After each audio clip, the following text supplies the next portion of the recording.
Diddy's worst nightmare has officially become reality. Michael Franzese, a former Colombo crime family capo regime who spent years in federal prison, has claimed that Diddy was recently attacked with Shiv and came dangerously close to being killed.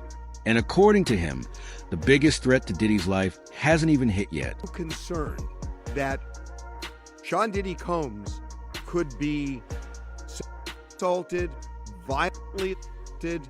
Is that a thing? Because based on what was said in court, it feels like a thing. Yeah, it clearly is a thing. I mean, they're already, and he did not want to make a big deal of it. They already tried to shank it once at the MDC, and that was thwarted. And it happens in prison. I mean, you and I could tick off how many times we are aware of somebody getting seriously injured in prison. And so they're going to have to keep him somewhere that they can keep an eye on him.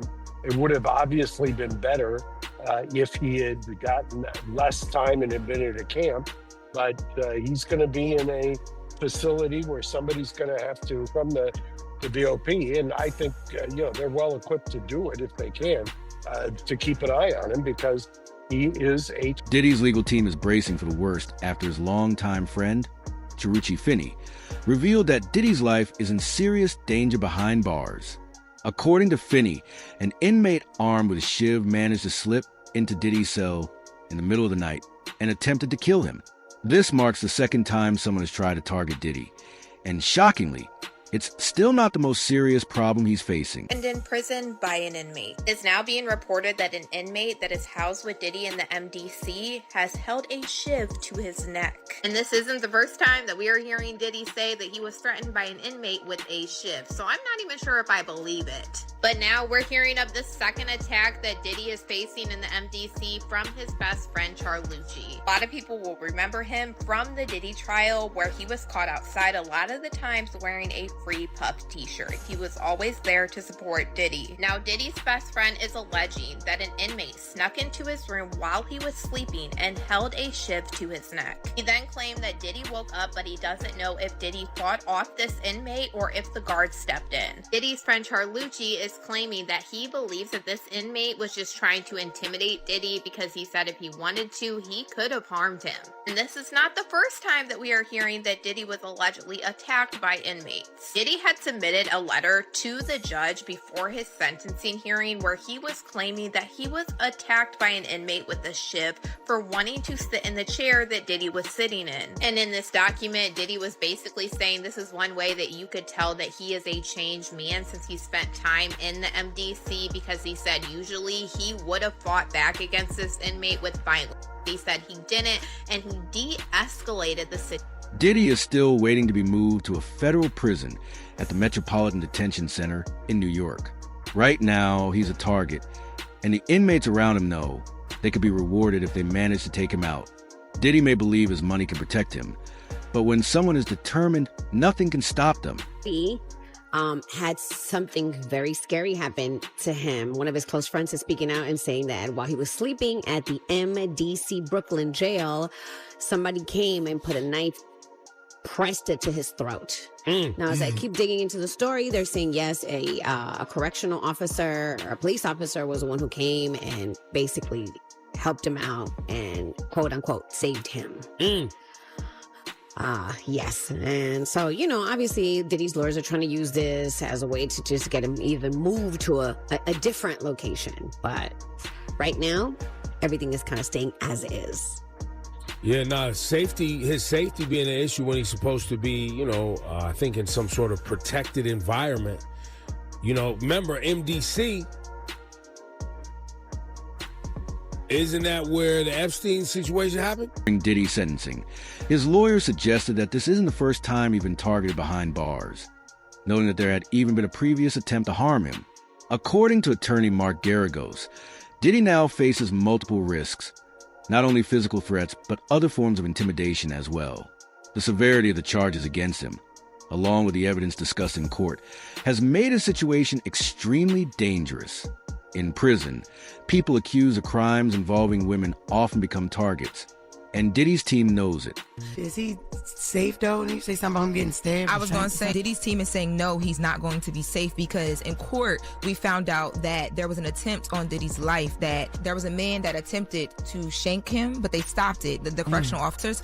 And they say Diddy didn't even want people to know that he didn't want to make it a big deal. But of course they're having that conversation about will he be safe because of who he is and how high profile this case is. Right. They're also having a conversation. Mark Geragos is a high profile attorney, a friend of Diddy's, but also the dad of Teeny Geragos, who led Diddy's defense about Diddy potentially being in court. And we can and just attacks on his life, because they say that people look at him as like a trophy or a prize, and to do something to him. Well, what if other inmates hear all of the stuff that we've been hearing in the news all of these weeks, and they scared of Diddy? That's not how they presented it. I don't. That's crazy to say Diddy's a trophy. Like, he's looked at as a trophy in jail is crazy. Isn't that crazy? But even more, Charlamagne talking about the inmates gonna be scared. Yo, and the lawyers, when they were speaking on Diddy being in prison and the circumstances of him being in prison, I didn't never hear about this, and nobody ever said anything about this. And I want to know if it's in the prison records. They said one of the guards stopped a dude from shanking Diddy. Now, I'm like, if he was doing all this positive in jail, and they was talking about he was, all the inmates loved him, and they was employing him and doing standing ovation, I wonder what inmate was trying to shank him. Was that one of the Tupac? Was that one of the Tupac fans, or that was one of Biggie fans? Because they said that the guard, they said that in court, one of the lawyers, one of the guards stopped one of the individuals that was trying to shank him, bro. And that was crazy. Nobody, I never, that didn't leak. Everything leaks from prison, but that didn't leak. Nobody wrote home and said, yo, dudes is in here trying to stab Diddy up. But the lawyers mentioned that today. I want to see if they're going to investigate that right there. You know what I'm saying? And base that, or he probably used that, base that on trying to help Diddy getting into one of those camps or one of those programs that, you know, he ain't got to worry about nothing. Shockingly, former mafia figures Michael Franzese and Sammy the Bull Gravano have commented that if organized crime groups had known about the allegations Diddy is now facing, they wouldn't have tolerated that kind of behavior.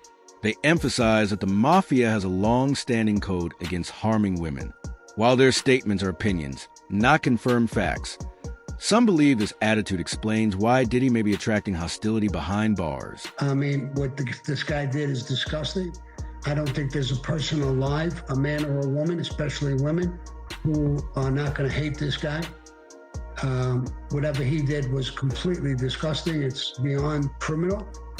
I don't even know what it is. I look at it like he disgraced everybody. He disgraced the black race by being a black man. I know a lot of black people, and they hate him for it because it painted a picture towards all of them. I think it's being followed all over the world. If he's not found guilty, or he's cut free, or he does a short amount of time, I mean, I could only imagine what the whole world would think. This is a disgusting country.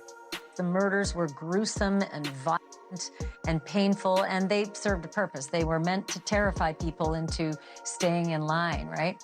Compare that to the things that you've heard alleged from the witness stand and testimony under oath from a lot of these young women and some of the young men who were his assistants. Compare the guys in the mob to the stuff you're hearing alleged against Diddy. If we did that in the mob, we would be killed for it. We would never touch women and children and stuff like that. So that's against our rules, our principles. We would never get away with something like that. There was a guy, Roy DeMeo and Gas Pipe, who became serial killer for no reason, and they were. So, I mean, if he was in the mafia, he would, and we knew what he was doing, he would be no trial. It's not just inmates or the mafia Diddy has to worry about. Prison itself is brutal. According to Gene Deal, Diddy may not have what it takes to survive behind bars. And if things are too hard, he could even consider harming himself. In reality, Diddy's gangster persona exists only in his music videos. Because you told me he was certain. That's why I asked. Everybody's when they first go to prison. Everybody's. Have you never been to prison before? You never been behind bars? Everybody's. Then you get used to it. It becomes your livelihood. You learn how to stay alive. You got a crust of bread in the corner to sleep in. Everything else is a blessing. Yeah, that makes sense. But you knowing Diddy personally, do you think it's possible he might take his life? It takes a certain individual to prepare himself to do a lot of years in jail. From the lifestyle that he had, I'm not saying that he can't. I just don't see him able to do time behind bars. Maybe if he be in a camp type situation, that's a possibility. But based on the lifestyle and what he's done and what he's accomplished, if he had to go behind those bars for a lot of years, I think that he may commit suicide. He do an Epstein. Why do you think he didn't pull a Russell Simmons and leave the country? They was watching him, bro. They was watching him. And then I think that he had to turn over his passport. Even if you own your own private jet, they have a system up there whereas that they supposed to check your passport and anything that you need to fly as if you were flying commercial. Diddy has been frantically calling everyone he knows, making nearly 200 calls a day to lawyers and celebrities. Details of who he's reaching out to are surfacing, and what he's willing to do to get out of jail will shock you. With having $75 million at his disposal, isn't that by nature the exact thing that they're worried about? If you have this much money, that you could make this thing, you could probably make people disappear if you really opted to. See, this is the thing. That'll just make more trouble. Why would he make more trouble now? He done already bought off and paid off everybody he possibly could. Have you looked at the indictment? Like, he called some witnesses up to 54 times. Yeah, 200 and how many angels? 200 something people he tried to reach out to. Like, what are you running, a telethon or a telemarketing agency? Telemarketers don't make that many calls in one day.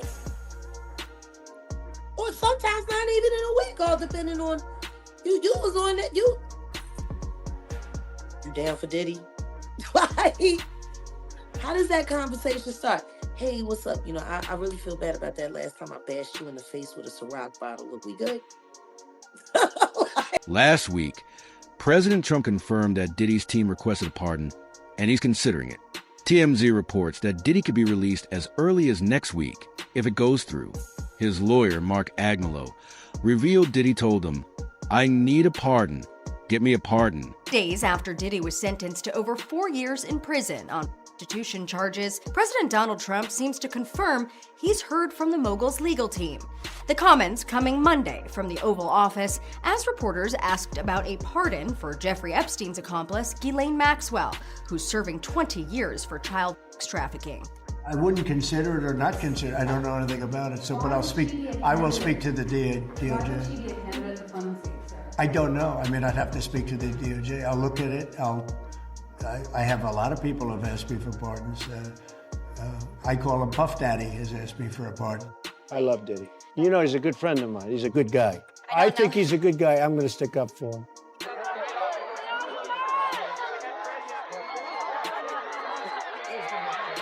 Trump and Diddy's ties go all the way back to the late 90s. Diddy was reportedly a guest at the president's 2005 wedding, and they ran in the same social circles. One mogul after another. It's mogul time.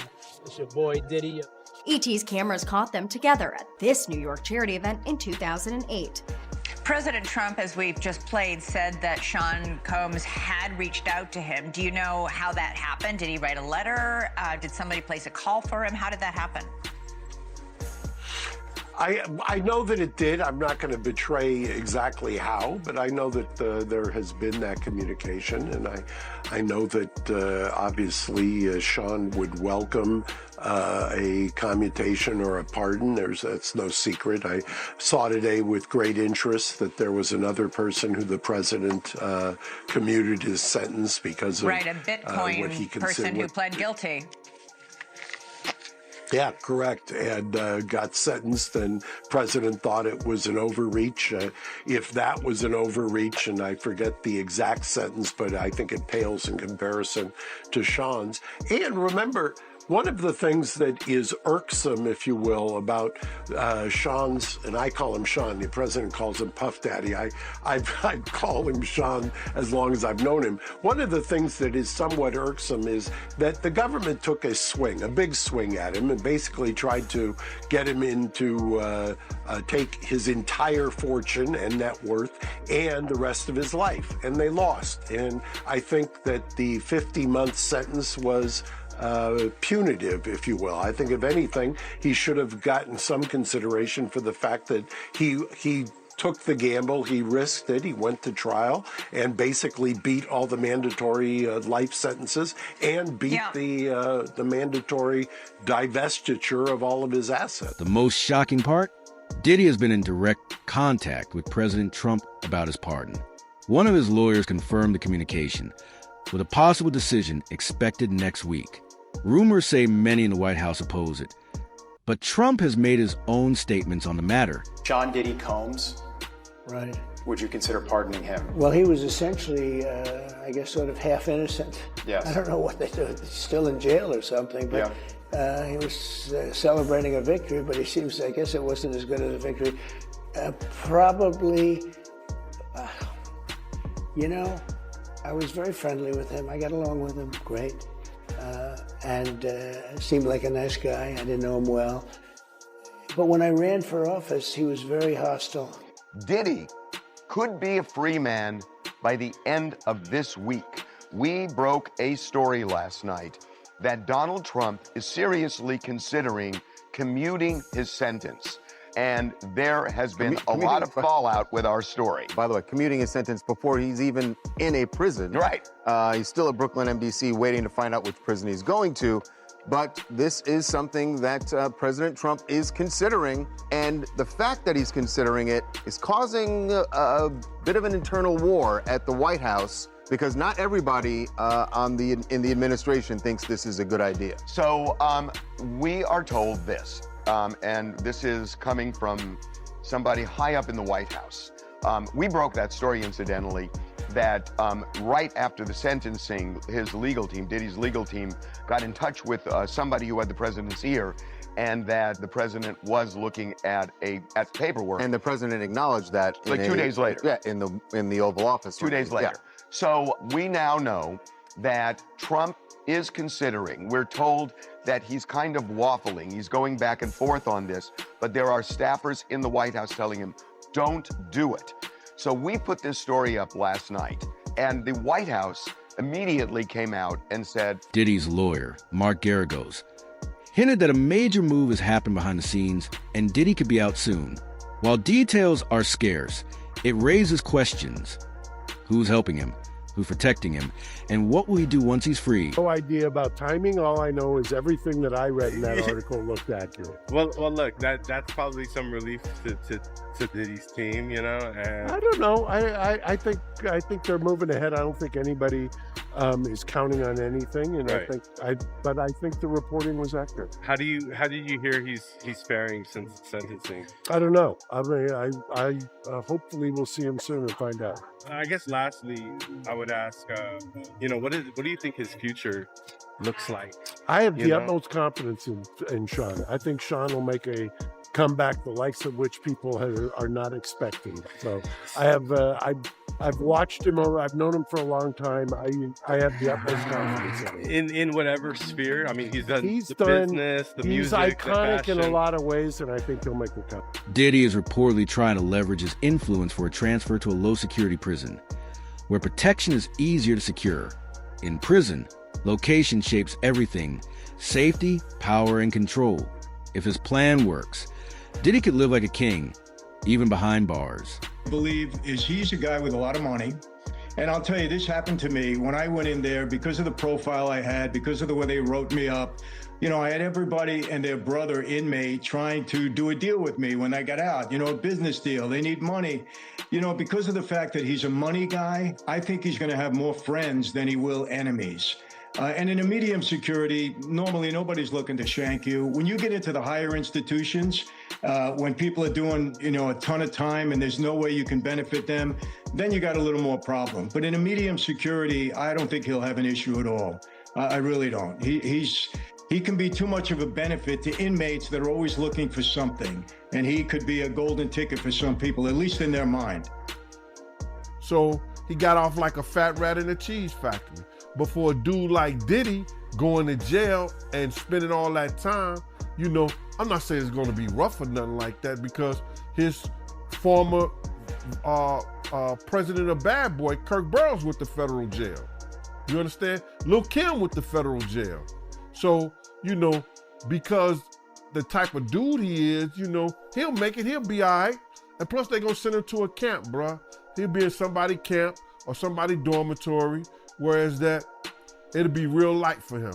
So, he'll see the streets back again in 24 months. He'll be out within 2 years. It seems like a lot saying 50 months and everything like that, but it's not really a lot, not at all, bro. It's not a lot at all. Diddy's team has asked the judge to transfer him to Fort Dix, citing his proximity to New York so his family can visit. The real reason, however, is strategic. Fort Dix is a low-security prison and offers the RDAP program, a 500-hour, 9-month substance abuse treatment that could shave up to a full-year office sentence. I only have a little bit of time left. I got to switch gears real quick to Diddy. So he is asked to be sent to a low-security prison out in New Jersey for where he will serve his, prison term. 4 years, served already 1, so 3, maybe out in 2.5. Do you think he's going to get that request? Do you think he's going to serve it at this low-security prison in New Jersey? It seems like the logical place for him to go. I mean, you've got, based on all of the factors and everything else that goes into the Bureau of Prisons, when they get the file, so to speak, they get the PSR, which is the pre-sentence report. They have a certain criteria, and a lot of that criteria has to do with geographic location and then the severity of the sentence and the charges. All of that would tend to lean towards the placement at this New Jersey facility. So I would say on a bell curve, 80%. Getting out won't mean Diddy escapes the consequences. His crimes are serious, and he'll have to register as an offender, carrying that label for life, even if he's released or pardoned. It's a mark that never goes away. To register as a offender, he still has to do all these different things. Even after he's off of supervised release, he'll still have to register. And if he goes to Miami, because his home's in New York, he's got to check in with the local sheriff and say, hey, offender in town, that's what he got to do. I mean, this is not an easy thing for him to have to deal with down the road. But is it life in prison? No, it's not. Is it 20 years in prison? No, it's not. Is it even 10 years? No, it's not. But it's still going to be something he has to deal with. So it's no little thing that he is part of this community of people that have to be supervised, and he gave the government a big foray into controlling his life. And that's what happens when you decide to break. Diddy's lawyers have filed an appeal seeking to overturn his trial, possibly what Mark Garagos was hinting at, with Trump potentially backing him. There's a strong chance Diddy could win on appeal, making a pardon unnecessary. A following some breaking news right now, and Sean Combs is taking the first step to appeal his conviction and prison sentence. His attorney today filed a notice of appeal. Earlier this month, the disgraced music mogul was sentenced to 4 years in prison on prostitution-related charges. His lawyers have argued the conviction should not stand because Combs lacked a financial motive for transporting male escorts. More papers detailing the arguments behind the appeal are expected to be filed. It's hard to ignore how unusual Diddy's sentencing looks. Many believe that anyone else would have faced 10 to 11 years, while his sentence came in far below typical federal guidelines. Even under standard recommendations, he likely would have received around 8 years. To some, it doesn't feel like coincidence. It feels like the system bending for someone who knows exactly how to work. He's disappointed, although he really shouldn't be. I think, a 4-year sentence here with already credit for the year or so that he has in, I think he did very well with respect to all of the drama and all of the circumstance around this trial. There was a lot of bad stuff out there, and I'm not saying, I'm not passing judgment on that, but it just looked really bad, and he could have gotten up to 10 years or 11 years. So I think the judge took everything into consideration. I think his family today made a very good plea for him, and I think he did very well. That's my opinion. So in your experience, like your own experience and other, inmates that you've seen go through it and then show back up at the, the cell block, how do they take this? Do they bury their head in the pillow and cry, or do they keep their head held high and just pack up their stuff and wait for their assigned new prison? Like, tell me everything.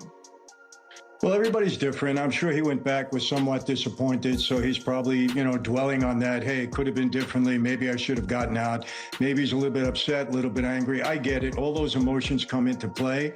But right now, he's got to get ready. He'll spend a couple of weeks there until they designate him to a new facility. And he'll be a lot better off in prison than he is in the federal jail. At least there you can move around and you got some freedom on the yard and things. The risk of Diddy returning to prison is higher than most realize. His release conditions include strict drug monitoring, meaning his parole officer could show up unannounced to test him. If he's caught using, he's going straight back behind bars. Conditions sound pretty harsh, but they're pretty standard. Things, as you mentioned, like no contact with victims, also no contact with other criminals, no access to firearms, also unsupervised, or visits, drop-in visits from probation officers at any time, mandatory employment. So many of these are standard. But what I do think is notable is the addition of required treatment programs. And it's not just one, right? It is domestic violence, but also mental health. The reason why it's so notable is because we all remember the defense described this as a modern love story. And even though Combs was acquitted of the most egregious charges, it's really a message from the court saying there's really still something that is not right here. There's treatment that is required. There's issues that need to be resolved. Can you tell us a little bit about his living conditions? Because I know that he's currently in Brooklyn, but he's actually asked to be moved to a federal facility. Why? What would that do to his living conditions? Okay, so very specifically, he's requesting to be moved to Fort Dix, to a low security prison. So that would very much improve his living conditions from where he is in Brooklyn. So this low security prison is more like a dorm-like setting and also has a specific treatment program that he's requesting to be a part of. And sometimes people who go through this program successfully can get time off at the end. Mm-hmm. Well, Angela, we also know that Diddy is going to be required to work 30 hours a week upon his release. Do we know if that's he can just do whatever he wants? He's the owner, obviously, of a company, CEO. Or is this something that the state or the courts are going to mandate? So this is interesting. It is pretty standard, and the legal language is work conscientiously at suitable employment. So that doesn't mean that the government can tell him what job to do, but it does mean that the probation officer can veto what he chooses. And the real point here is access and rehabilitation and not a lot of free time, requiring structure. So given that his employment is generally self-employment and a lot of free time, it's not clear here how the probation officer will respond to that, what sort of restrictions they will put. But yeah, the probation officer can say, this is not okay, too much free time on your... At this point, Diddy's future could go one of two ways. He either walks out of prison stronger than ever, or the truth finally catches up with him. This story is far from over. Subscribe, turn on notifications, and drop a comment with your thoughts on what's really happening.